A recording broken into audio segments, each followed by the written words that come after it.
नमस्कार दोस्तों, स्वागत है आप सभी का हमारे चैनल पर। तो मित्रों, आप जो है लाइफ में कुछ नया सीखना चाहते हैं तो चैनल को सब्सक्राइब जरूर करिएगा। ईश्वर की सबसे सुंदर और अमूल्य देन है माता पिता, जिनकी सेवा का सौभाग्य हर औलाद को मिलता है।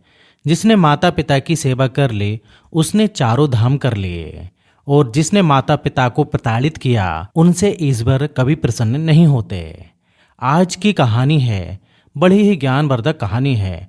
आज हम आपको बताएंगे कोयल की ऐसी 3 बातें जिनको हर इंसान को अपने जीवन में याद रखना चाहिए। कोयल की इन 3 बातों को याद रखने वाला व्यक्ति और उन पे अमल करने वाला इंसान, वह जो है जीवन में कभी भी दुखी नहीं रह सकता।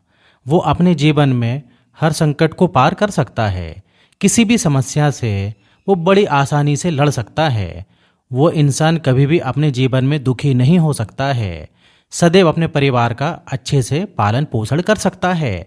तो मित्रों, हर माता पिता अपने बच्चों का अच्छे से लालन पोषण करते हैं, और वो यही चाहते हैं कि मेरा बच्चा सब में श्रेष्ठ बने, मेरा बच्चा पढ़ लिख कर सबसे बड़ा आदमी बने, और पूरे संसार में मेरे बच्चे का नाम हो। कोई भी माता पिता ऐसा नहीं चाहते हैं कि उनका बच्चा सबसे पीछे रहे या उनका बच्चा निठल्ला रहे। हर माता पिता यही चाहते हैं कि उनके बच्चे हमेशा आगे बढ़ते रहें, तरक्की पे तरक्की करते रहें। बच्चों की खुशी के लिए माता पिता अपने प्राण तक न्यौछावर कर देते हैं, अपनी संपूर्ण जमा पूंजी न्यौछावर कर देते हैं, सब कुछ अपने बच्चों पर कुर्बान कर देते हैं। लेकिन उन्हीं माता पिता को वो बच्चे एक दिन ठुकरा देते हैं। इस कलयुग के ज़माने में ऐसे माता पिता को जो पढ़े हुए लोग रहते हैं वो अनाथालय में छोड़ देते हैं, अनाथ आश्रम में छोड़ देते हैं, वृद्धा आश्रम में छोड़ देते हैं। माता पिता भगवान का दूसरा रूप होता है। लेकिन आज के ज़माने में जो लोग शहरों में रहते हैं, ज़्यादा पढ़ लिख जाते हैं, ज़्यादा विद्वान हो जाते हैं और बड़े लोग बन जाते हैं, ऐसे लोगों की ऐसी हरकतें देखी जा सकती हैं। जो गरीब होते हैं वह अपने माता पिता की सेवा करते हैं।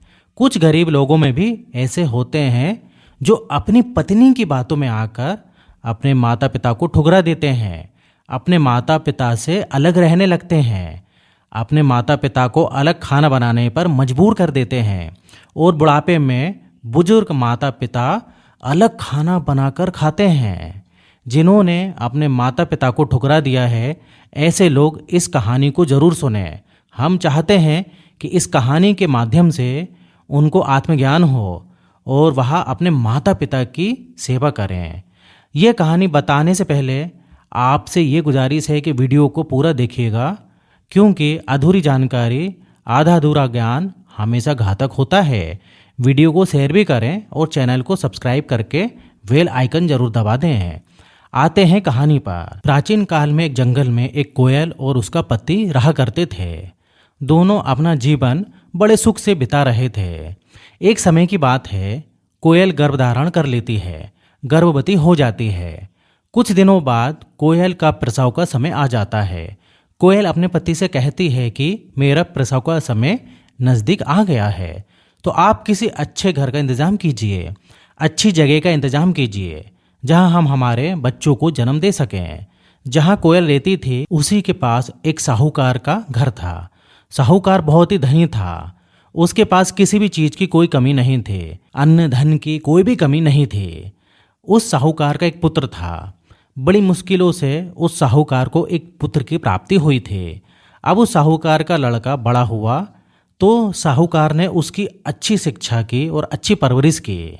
उसने अपने पुत्र की बहुत अच्छी पढ़ाई लिखाई करवाई, अपने बच्चे को अच्छे गुरुकुल में शिक्षा दिलवाई और उसको पढ़ा लिखा कर बड़ा आदमी बना दिया। अब जैसे ही वह पढ़ लिख गया, विद्वान बन गया, तो अपने पिता से कहने लगा कि पिताजी, मुझे इस राज्य का राजा बनना है। इसके लिए आप मुझे जितनी भी जमा पूंजी है सारी मुझे दे दीजिए। मैं एक सेना का निर्माण करूंगा। इन सारी बातों को कोयल का पति पेड़ पर बैठा बैठा देख रहा था। वो इस घटना को देख रहा था और सोच रहा था कि देखो, साहूकार का पुत्र क्या करने जा रहा है। साहूकार का पुत्र पढ़ लिख गया है, लेकिन अपने पिता से इस बात की जिद करने लगा है कि मैं इस राज्य का राजा बनना चाहता हूँ। साहूकार बार बार मना करता रहा। वह कहता कि बेटा ये ठीक नहीं है, तुम राजा नहीं बन सकते। तुम एक साहूकार के पुत्र हो, व्यापारी के पुत्र हो। तुम हो सके तो मेरे कारोबार में मेरा हाथ बटाओ, मेरे बुढ़ापे का सहारा बनो। लेकिन साहूकार का लड़का ज़्यादा पढ़ लिख गया था, कानून की प्रक्रिया उसको अच्छे तरीके से मालूम थी, राजनीति उसको अच्छी तरीके से मालूम थी। तो वह चाहता था कि वह उस राज्य का राजा बने। वह अपने पिता से बार बार जिद करता रहा, पिता उसको बार बार मना करता रहा। वह कहता कि पुत्र ऐसा करना उचित नहीं है, अगर हमारे राज्य के राजा को पता चलेगा तो हमें इस नगर से ही निकाल देगा।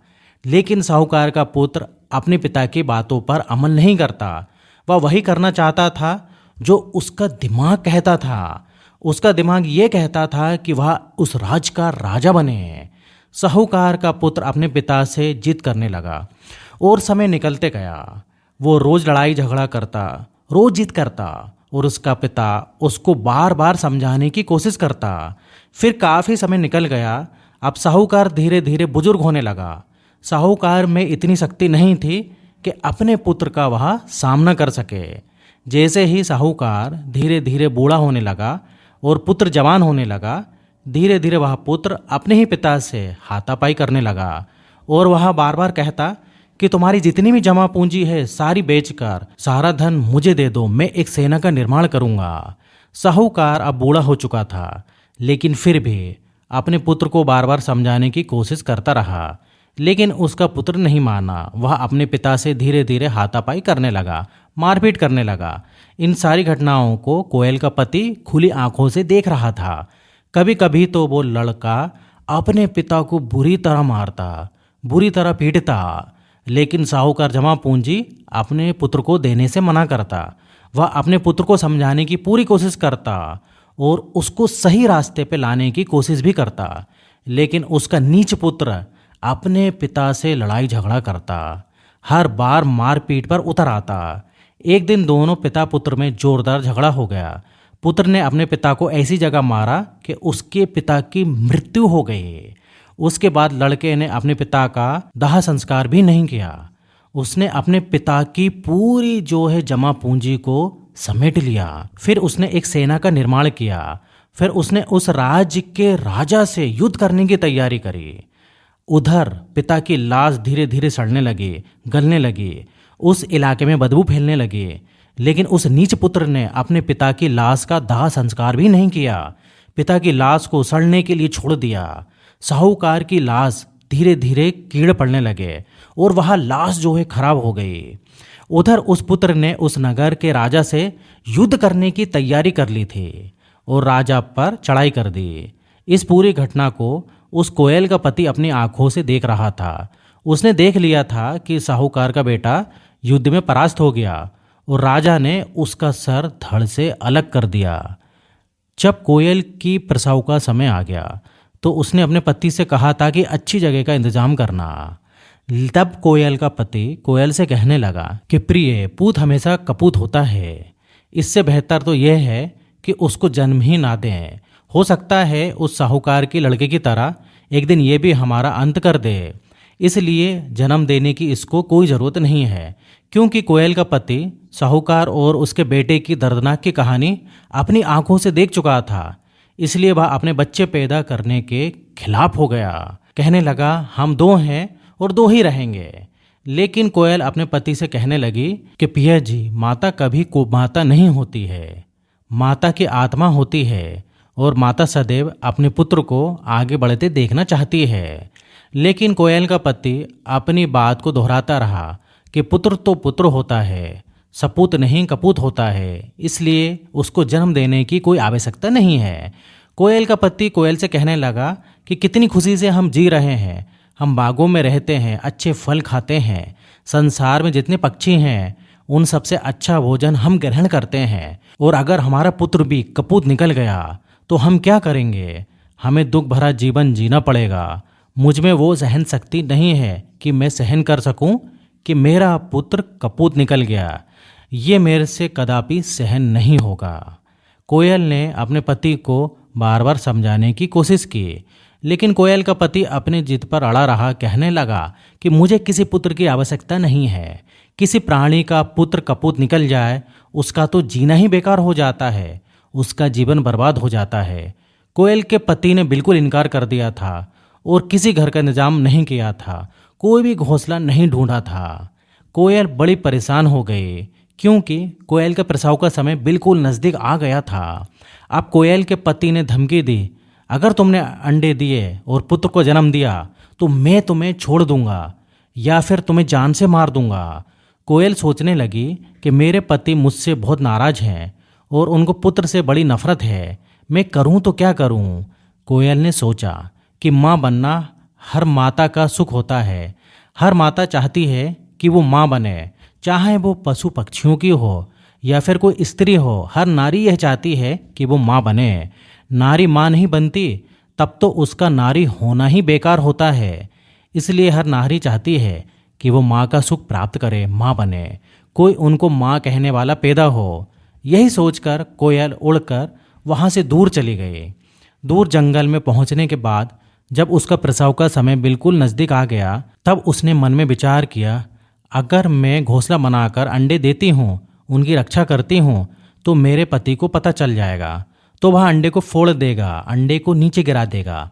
तो अब मैं क्या करूँ जिससे कि मेरे अंडे बचें। यही सोचते हुए वह एक कौवे के घोंसले के पास पहुँची। वहाँ कौवे के अंडे घोंसले के अंदर थे।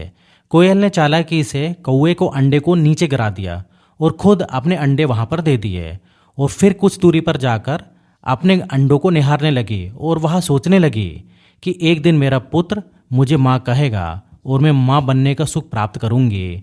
इतनी देर में कौवे अपने घोंसले में आ गए। कौवे अंडे पर बैठ गई। कोयल दूर पेड़ पर बैठकर देखती रही कि कौवे उसके अंडों को पहचान तो नहीं रही। कौवे कोयल के अंडे को पहचान नहीं पाई और अंडों की रखवाली करने लगी। वह जो है उस कोयल के अंडे को अपने ही अंडे समझने लगी। कौवा कौवी अपने अंडे को पूरी सुरक्षा देने लगे। अब अपने ही अंडे समझकर उनका जो है ध्यान रखने लगे।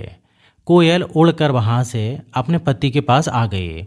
कोयल के पति ने कोयल से पूछा कि तुम्हारे अंडे का क्या हुआ, तुम तो माँ बनने वाली थी, तुम्हारा प्रसव का समय बिल्कुल नज़दीक था, तुमने अंडे कहाँ पर दिए। कोयल बोली कि तुम तो नाराज़ थे इसलिए मैंने अपने अंडों को समुद्र में गिरा दिया। उन अंडों को मछलियाँ खा चुकी हैं। ये सुनकर कोयल का पति बड़ा ही खुश हुआ। अपने पत्नी से कहने लगा कि तुम धन्य हो, तुमने मेरी लाज रख ली।